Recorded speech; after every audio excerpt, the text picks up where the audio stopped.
They realized all over the world where a dark man was being oppressed, he was being oppressed by the white man. Where the dark man was being exploited, he was being exploited by the white man. So they got together under this basis, that they had a common enemy. And when you and I here in Detroit and in Michigan and in America, who have been awakened today, look around us, we too realize here in America, we all have a common enemy.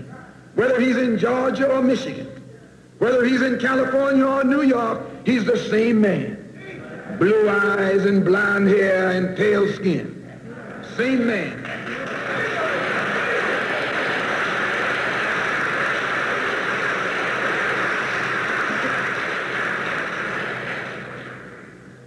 Don't let the enemy know that you got a disagreement. Instead of us airing our differences in public, we have to realize we're all the same family. And when you have a family squabble, you don't get out on the sidewalk. If you do, everybody calls you uncouth, unrefined, uncivilized, savage. If you don't make it at home, you settle it at home. You get in the closet, argue it out behind closed doors. And then when you come out on the street, you pose a common front, a united front. And this is what we need to do in the community and in the city and in the state. We need to stop airing our differences in front of the white man. Put the white man out of our meeting, number one, and then sit down and talk shop with each other. That's all you got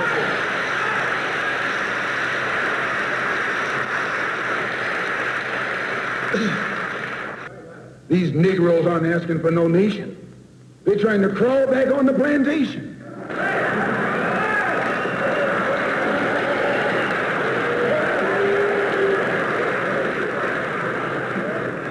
A revolution is bloody.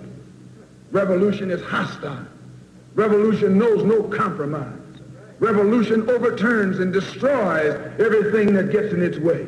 And you sitting around here like a knot on the wall saying, I'm going to love these folks no matter how much they hate me. No, you need a revolution.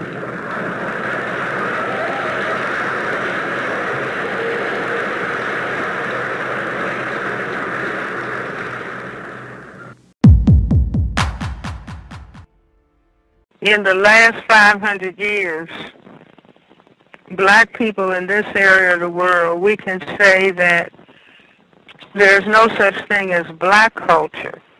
What there is what the system of racism, white supremacy programs black people to do.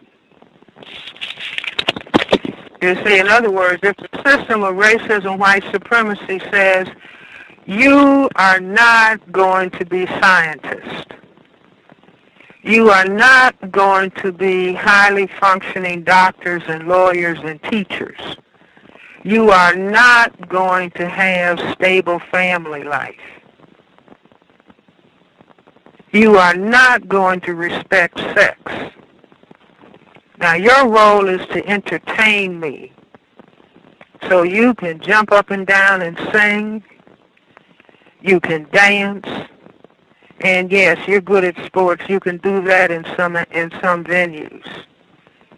That's what I'm going to allow you to do. I'm not going to allow you to have stable communities, because if you have a Tulsa, Oklahoma, I'm going to burn that down.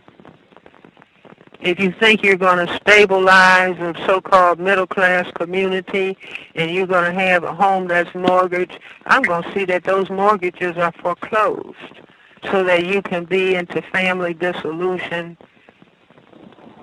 place of living dissolved. So what we can say is that we have an imposed culture under the power dynamics of racism, white supremacy. See, I can see right now in my mind the picture of Beyonce with her legs wide open at the Super Bowl for last year. It was so appalling to me, I can't get it out of my mind in terms of what has been done to us. Do you understand what I'm saying? So we would be wiser. No, we are trying to get ourselves to the point where we can establish what we would then call black culture, but we will no longer be victims of a system of racism, white supremacy. So once the system of racism, white supremacy has been replaced with a system of justice, that's when we will start talking about our culture. That's when we will begin talking about who we really are as black people.